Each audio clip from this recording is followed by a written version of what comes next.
Une fois que le jugement est rendu, ce qui est important, il est important de savoir que ce jugement est définitif dans le mois qui suit le prononcé du divorce.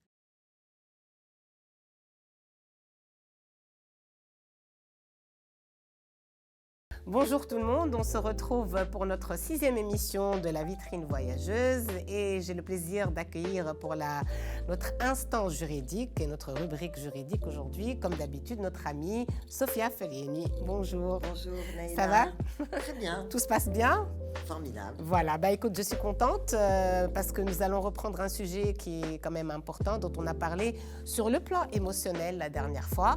Et puis je pense que cette fois, nous allons quand même parler du côté juridique qui est important quand même parce que souvent, on a l'impression que certains droits et certaines obligations sont bafoués. Et donc souvent, on tombe dans des scénarios assez dramatiques. Voilà, donc je te cède la parole. Oui, alors merci. Donc en effet, la dernière fois, nous avons parlé du divorce, et de toutes les émotions et les blessures qu'il peut réveiller. Et voilà, donc aujourd'hui, on se retrouve, je dirais, devant le tribunal pour parler un petit peu plus de la procédure qui est très éprouvante. Parce que en Tunisie, nous avons 3 sortes de divorce. Je ne parlerai pas aujourd'hui du divorce par consentement mutuel, parce que c'est un divorce qui peut en effet très bien se passer. Donc je parlerai des 2 autres procédures. Il y a le divorce pour faute, qui est un divorce qui est assez lourd. On ne peut pas intenter une action en divorce pour faute. Il est important d'avoir des preuves, bien sûr, ou d'adultère ou de violence. Et donc il y a un divorce qui s'appelle le talaq insha, c'est le divorce caprice.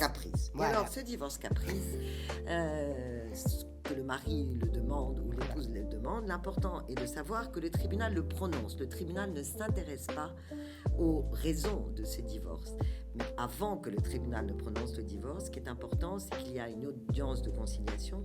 Donc voilà, je suis Madame Untel, mon mari a l'intention de demander le divorce et je reçois un huissier, je reçois un papier, une assignation devant le tribunal.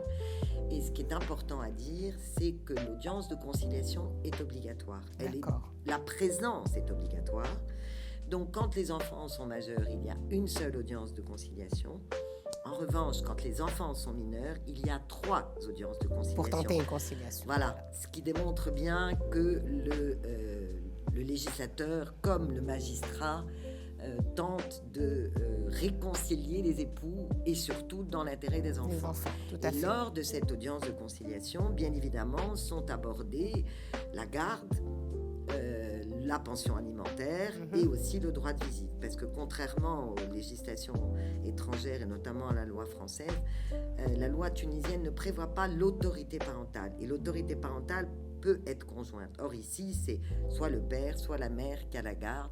Et bien souvent, quand l'enfant est petit, il est vrai que les enfants sont chez la mère. Tout à fait. Et le papa a bien évidemment un droit de visite. Donc quand l'enfant est petit, bien souvent, il prend l'enfant le dimanche de 10h à 20h.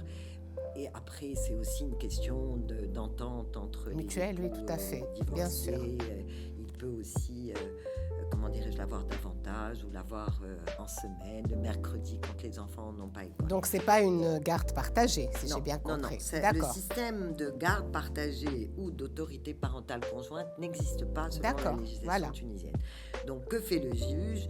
Et ce qui est important aussi à dire, c'est que le demandeur rentre, ensuite les 2 rentrent ensemble et sont seuls.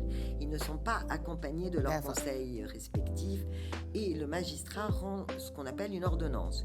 Une ordonnance où justement les mesures provisoires sont prises. La garde, la pension alimentaire. Donc la pension alimentaire, elle est fixée en principe en fonction des revenus, des ressources des uns et des autres. Mais bon, bien souvent, nous avons quelques surprises parce que certaines personnes cachent leurs ressources, ce qui est quand même désolant, triste parce que cette pension alimentaire, voilà, c'est pour les enfants et en principe, elle est due jusqu'à la majorité et quand l'enfant est majeur, il est étudiant jusqu'à l'âge de 25 ans. Le père est tenu de contribuer à l'entretien et à l'éducation de son enfant.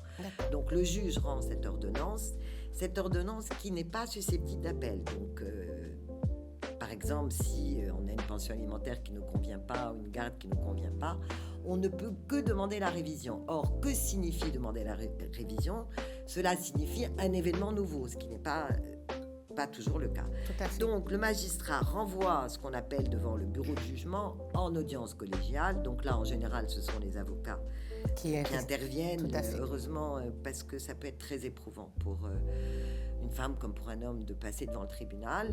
Et dans ce divorce caprice, le tribunal accorde un préjudice. Il accorde un préjudice au défendeur.